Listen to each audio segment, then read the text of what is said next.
Welcome to this explainer.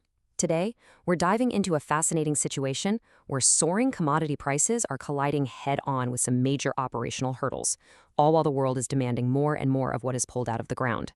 We are unpacking the Q1 2026 financial and operational results of Freeport-McMoRan, or FCX. They're a massive player in the global copper industry, and right now, they're providing a brilliant case study in modern resource economics. So let's jump right in. Okay, to really grasp their current momentum right out of the gate, we just need to look at one absolutely staggering number. Their first quarter revenue of $6.23 billion. It's a massive haul for a single quarter, and it really sets the stage for the sheer scale of Freeport's operations across the Americas and Indonesia. And wow, did that massive revenue translate beautifully to the bottom line. Driven by surging copper and gold prices, plus a few favorable price adjustments, FCX delivered an explosive 154% jump in diluted earnings per share compared to the exact same quarter last year. We're talking a jump from 24 cents to 61 cents. Net income leaped almost 75% to $1.39 billion. Financially speaking, they are literally firing on all cylinders. But here's the kicker. What makes these financial wins so incredibly impressive is that they pull them off while navigating a severe operational setback. While the market was handing them much higher realized prices, their physical ability to extract and sell those metals was actually under immense pressure. Section 1. The Grasberg Challenge, Navigating the Mud Rush. Let's shift our focus over to Indonesia, specifically the Grasberg Block Cave Mine. Now, this is one of the world's largest copper and gold deposits. It's a real crown jewel for Freeport.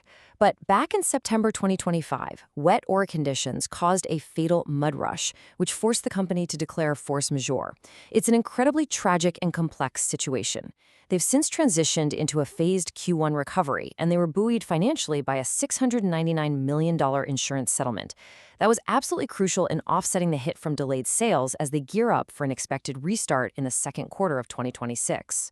Now, because near-term capacity is limited while they work on infrastructure modifications at Grasberg, FCX actually had to lower its 2026 production outlook.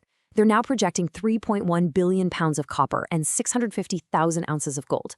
For anyone watching the commodities market, this perfectly illustrates the tension right now. You have a classic supply constraint happening at the exact moment the market is demanding a whole lot more. Section 2, Investing in Tomorrow, the multi-billion-dollar CapEx plan. Despite that near-term Grasberg hurdle we just talked about, FCX is looking way down the road. They are aggressively securing their future, and you can measure that by the cash they are plowing right back into the ground. They're jumping from $3.9 billion of capital expenditures in 2025 to a projected $4.3 and $4.5 billion in 2026 and 2027. That is a massive, steady acceleration in investment to make sure they can deliver product in the next decade. So where exactly is all that money going? Well, this capital is being deployed across some really massive strategic initiatives. For instance, they're targeting an environmental impact statement submission for a potential $7.5 billion expansion at El Abra in Chile. They're also advancing studies at the Baghdad and Lone Star mines in Arizona and continuing the Kusing Layer development in Indonesia, where they've already sunk $1.1 billion. And you know, these domestic and international investments are absolutely vital. But it's not just about digging new holes. They are heavily focused on innovation.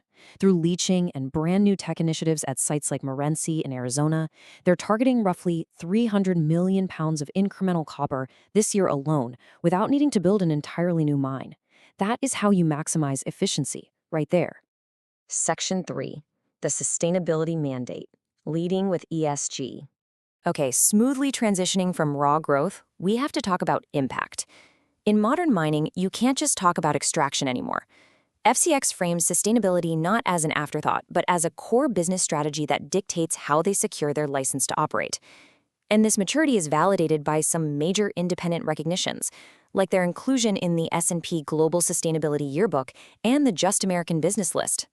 They are completely locked in on maintaining what's called the rigorous Copper Mark standard across all of their operating sites globally. And this isn't just a rubber stamp, folks. It requires real third-party validation across 330 distinct environmental, social, and governance risk areas, covering everything from human rights in conflict-affected areas to careful tailings management. And they actually prove this commitment through extreme transparency. They proactively track and publish their greenhouse gas emissions, reporting over 5 million metric tons of Scope 1 emissions and over 6 million in Scope 3. By putting these robust numbers out in the open, they're actively managing climate-related risks and marching steadily toward a 2050 net zero aspiration. Section 4. The macro outlook, electrification and data centers. Let's zoom out to the macro level for a second and see how all of this, the operations, the financials, the environmental strategy, fits into the broader global economy. As their CEO, Kathleen Quirk, points out, the company is brilliantly positioned to provide vital copper supplies to a rapidly expanding market. Their large-scale, geographically diverse operations are exactly what is needed to feed this beast of global demand. Because, make no mistake, the future of human infrastructure relies on copper. The explosive growth of artificial intelligence, the rapid construction of massive data centers to support that AI, and the relentless push for global electrification, like EVs and renewable power grids, are creating a long-term demand for copper that is practically unprecedented. Which leaves us with one massive, multi-billion-dollar question to ponder as we watch this industry evolve. Will AI and global electrification ultimately outpace the world's ability to pull copper out of the ground? It's really the defining challenge of the decade. Thank you so much for joining this explainer, and please remember to subscribe, like, and share for more deep dives. Catch you next time.